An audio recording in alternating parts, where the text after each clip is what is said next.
So what we're going to be talking about today is a video compilation that Fox News put together, and it's a very interesting video compilation.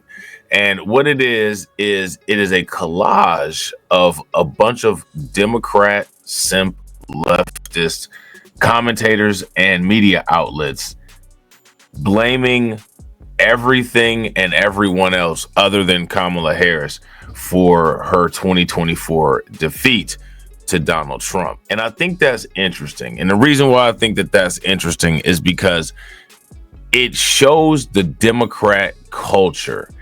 And you can see this same cultural trickle down in many of the constituencies that the Democrats pander to. All right. There are other major issues that are going on, and there's also workarounds to many of the problems that we deal with. But instead of dealing with those workarounds, the Democrats tend to operate and try to keep their constituencies in a state of fear and dependency. And as long as you're in a state of fear and dependency, you'll never be able to have the skills, the knowledge, or the ability to be able to solve problems that may be facing you. All right. And this clip just really, really highlights that. It really, really highlights that. And, you know, it's amazing. It's amazing how it doesn't take some people very long to figure out what the Democrats are all about. But other people, as evidenced by the exit polls, it just seems like, you know, just don't get it. We're going to take a look at some of these fossils and some of these outdated talking points that just sound so ridiculous. And this is really a bad move for people, you know, just letting the Democrats run wild and be the mouthpiece and be the lawyer and be the representative. Because now, you know, for the most part, even though it's not true, by the Democrats completely being delegitimized and debunked, it's going to be really hard for people to get any kind of points across. And, you know, as far as I'm concerned, you know, people come into the party late. People come into the party late. You know, people come into the Bitcoin party late. Bitcoin is at $81,000 now. And, you know, we've been talking about Bitcoin forever. I know I've been talking about it ever since I've been on YouTube, and people, you know, they asking how you get into Bitcoin. You know what I'm saying? How you get out of the Democrats. You know what I mean? Like, I don't know, man. So we're going to take a look at this.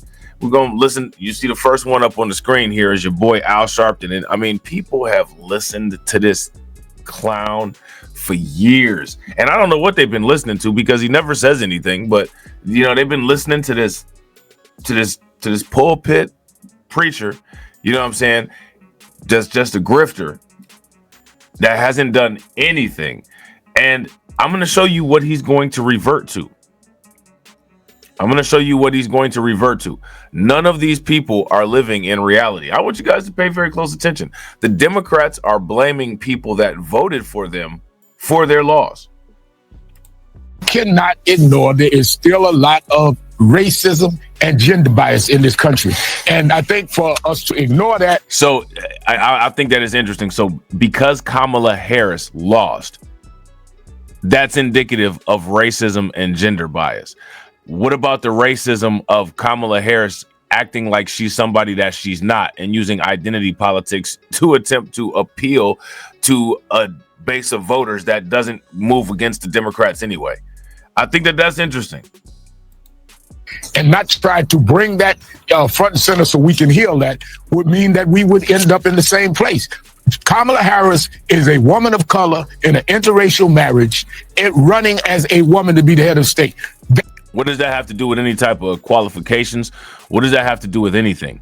What does that have to do with anything? And this is what I'm talking about, man. You got to ask yourself the question, these pro-black coons, these Democrats, why do they sexualize everything and then turn around and say how harmful the quote unquote gender war and sexual revolution is when they do the same thing themselves? It doesn't make any sense. It doesn't make any sense at all. Now, what's interesting about it is that in one instance, right, you got Al Sharpton. He's using this as a pro Kamala Harris talking point. She's a multiple box checker and she's in an interracial relationship. And then in the other instance, well, black man, black woman, black man, black woman. Which one is it? Which one is it? And again, I'm not the one setting these rules. So the people who are setting these rules need to come front and center and explain their babble. Explain and unravel your babble. Which one is it? Is it she's a multiracial woman, which at first they weren't saying that. At first they were saying, other things, right? She's a multiracial woman in an interracial relationship. First and foremost, what does that have to do with her ability to govern the United States and be the representative for the United States on a world stage? What does that have to do with that? You know what I'm saying? At all. Second of all, out of the mouth of Al Sharpton, where he's saying how the interracial relationship would be a positive, this same pro-black coon will sit there and say, black man, black woman, black man, black woman. And then you hear Barack Obama, there's a problem with the brothers. The brothers ain't supporting Kamala Harris. And it's problematic if the brothers support Trump more than they support Kamala Harris. Okay, well, check this out, Al Sharpton. You know what I'm saying? As far as the quote unquote interracial relationship goes, Kamala Harris chose who she chose, right? She chose the white person that she liked. You know what I'm saying? And the black people that voted for Trump chose the white person that they like. Next. That is something a lot of Americans are not ready to deal with. I'm surprised at the results, but I'm not surprised.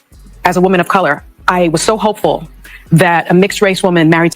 There you go again. Look, there you go again. As a woman of color, it's all about the relationship. I'm telling you, man, this is the Democrats have fostered a culture of simping and sexual focus that is a complete distraction, and it's just wild. And people continue to perpetuate it. You know what I'm saying? They continue to perpetuate it. They still asleep. You know what I'm saying?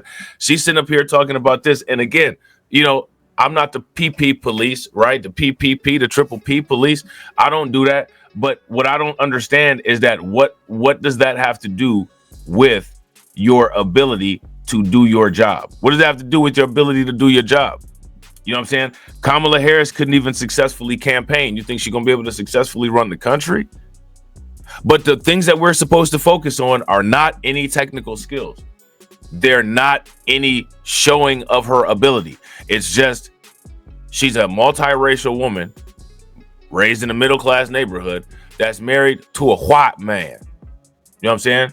Now, what's interesting about it is that, we be talking about how these is two birds of the same feather and all that. You know what I'm saying? All these people right here, they all sound like Jesse Lee Peterson. They all sound like Jesse Lee Peterson. Kamala Harris, you know what I'm saying? She celebrates Why History Month, you know what I'm saying, with the why history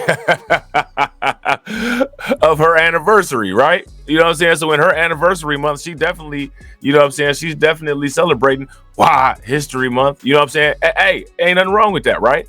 But I tell you what, though, the people that was eating under Trump, the people that was eating good under Trump, you know what I'm saying? They celebrating why history month in November, you know what I'm saying? When Trump won. And the election, in the election of 2024. So it's amazing how these people's talking points, these pro-blacks, these pro-black coons, you know what I'm saying, these black conservatives and these black liberals, they literally they all say the same thing, and all they are just fighting over the ears who will listen to them babble. That's it. You know what I'm saying? There's no difference in anything that they say. You know what I'm saying?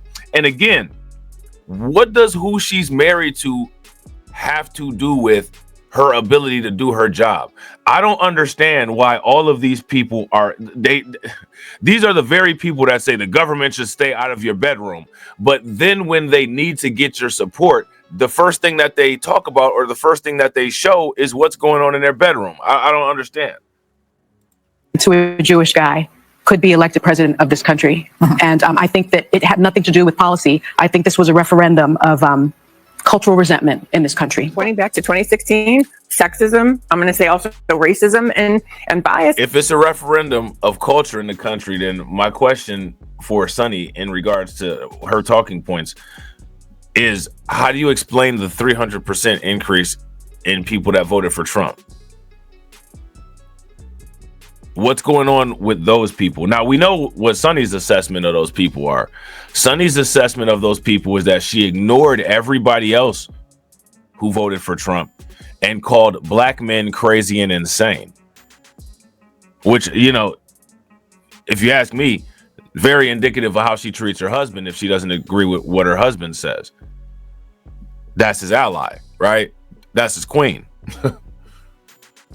Had to have played a role. Now, let me state the obvious. One person is a woman.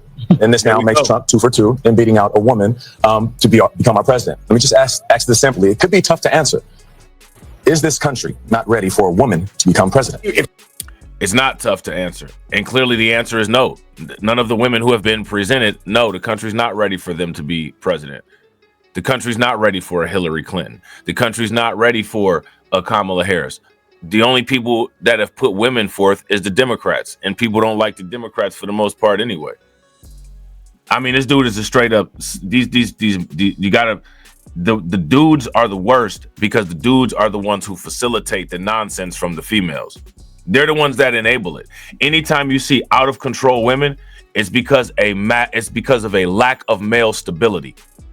You know what I'm saying? So if you look across the world and you look at the women who on a worldly stage display the most mental issues, display the most instability, display the most volatility and absurd behavior, that is a reflection of the male stability. If you ask me, that is the reflection of who of the males has the most influence on the culture that facilitates the female behavior and the female presentation. And as you can see, you know, when it comes to this, like, you know, in this situation right here, it is people like this guy right here. All these people that say, oh, well, you know, and we haven't even discussed these things in terms of a woman. You know what I'm saying?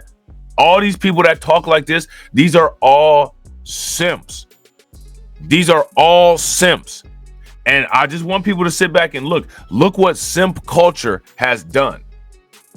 Look at what simp culture has done. Simp culture has you not paying attention to facts. Simp culture has you not paying attention to data. Simp culture has you just saying absurd, nonsensical things, and it has a bunch of women going wild on the internet, not even paying attention to actual information, just saying anything to say it because they know that there's a group of men that are so weak that they'll take a knee to anything that these out of control, out of whack, disconnected from reality females will say, just so that they can have proximity to them. And what's interesting about it is that nobody talks about it in those terms.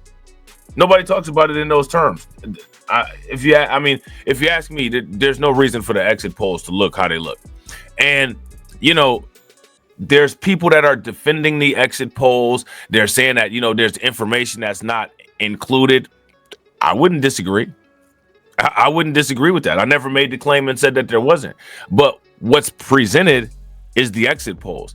And what's undeniable is that there's some element of truth in the exit polls, just based on the fact that the polling data surveys take place at the polls and it's voluntary for the most part. You know what I'm saying? So the people who were there participate. It's just wild, man. It's just wild. This is a culture of reality denial.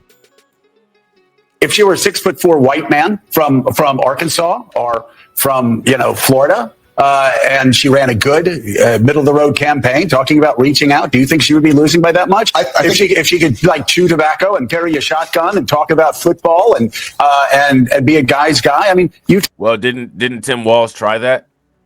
Tim Walz actually tried that. Tim Walz tried with the gun and was unsuccessful. Tried to be a guy's guy, and he ended up being more like a silly sitcom dad. I mean, you know, sometimes things just don't work. We talked about how this campaign was. This campaign was constructed. This campaign was false. It was artificial. It wasn't made with anything that came from the people who would be voting for these people. We also talked about the mathematical barriers that these people had to overcome. One of which was that Kamala Harris had lower polling and lower approval ratings than President Biden. The other was that Trump was leading on 2 out of 3 issues, which theoretically should give him 66% of the votes. And Kamala Harris was only leading on 1, which would give her 33% of the votes. And as you can see, after all of the false polls and fake data settled and the election finally silenced everybody, that's about what the end results look like. But you would be deemed as misinformation by people like Joe Scarborough, right? because you're on a social media platform and because you use a calculator, right? Now, what I find fascinating is I think that people on social media need to come together and create some type of guild where we are able to counter and legitimately arbitrate against the mainstream media, because the mainstream media can point at our platforms and call us dis and misinformation without any fact checks, without the risk of anything. And even if we give factual information, if we talk about the wrong topics on social media, our platforms can disappear tomorrow. The buildings that these people work in never disappear tomorrow, even if they say mis and disinformation. And that's a problem. You know what I'm saying? It's a problem. Tell me. There are levels of sexism and racism that clearly a lot of people in this country are willing to tolerate. Let's be honest about this, okay? Let's be absolutely blunt about it. There were appeals to racism in this campaign, and there is racial bias in this country, and there is sexism in this country. And anybody who thinks that that did not in any way impact on the outcome of this race is wrong. I'm not saying that was the main reason that Kamala Harris lost and Donald Trump won. I think that we've got to be honest. Among Hispanic men and black men, there's a lot of misogyny. Where? And what are you basing this on? I want you guys to pay very close attention to how this fossil is just so willing to throw black people under the bus and not even pay attention to the polling data. The polling data says opposite. This is misinformation. And my question for him is, I mean, Al Sharpton is one of these quote unquote black people who claims is all black everything. You know what I'm saying? You don't interact with nobody else. But now all of a sudden, you know what goes on in the Hispanic community? Some of this quote unquote what these people call misogyny, this is culture of other people. In other cultures, it's not misogyny for women to respect men. That's not misogyny. That's their culture. You know what I'm saying? I think this is interesting. He should give some examples of his quote unquote misogyny that he sees quote unquote amongst black men and quote unquote amongst Latino men. Now, I'll tell you what's interesting about this. All of this is shaming. You know what I'm saying? All of this is shaming. All of this is SBE. Shame, blame, and explain, right? And what I'm interested to see is I'm interested to see how long, right? Because Latinos will sit around, and as long as you're saying black and brown and it's in a positive way and they can benefit from it, they all about it. They're not gonna say anything. And they're never gonna say, brown and black. We've got all the receipts that they don't say that, right? Unless it's something bad. I'm curious to see the backlash of how Latinos are going to react to all of these pro-black Democrat simps and these aggressive Democrat commentators talking about Latinos in a negative way. I'm curious to see how that's going to work out. And I think that we've got to deal with the reality that he appealed to this whole false macho thing that some black men and some Latino men went for. Now, that is interesting, right? And none of these, Al Sharpton, Joe Scarborough, none of them really saw any kind of issues with white people or white men. Very interesting. Very interesting. These people only go after the people that support them. And they also don't do any self-reflection. And they fostered the exact same culture into the constituencies that support them. And this is one of the reasons why you see a lack of progress amongst many of those people. Let me know what you guys think. I hope you guys enjoyed the video. If you're not subscribed to the channel, make sure you hit the bell icon twice. Smash the like button. Share this video out to all of your followers, and I will catch you all on the next video. All right? Peace.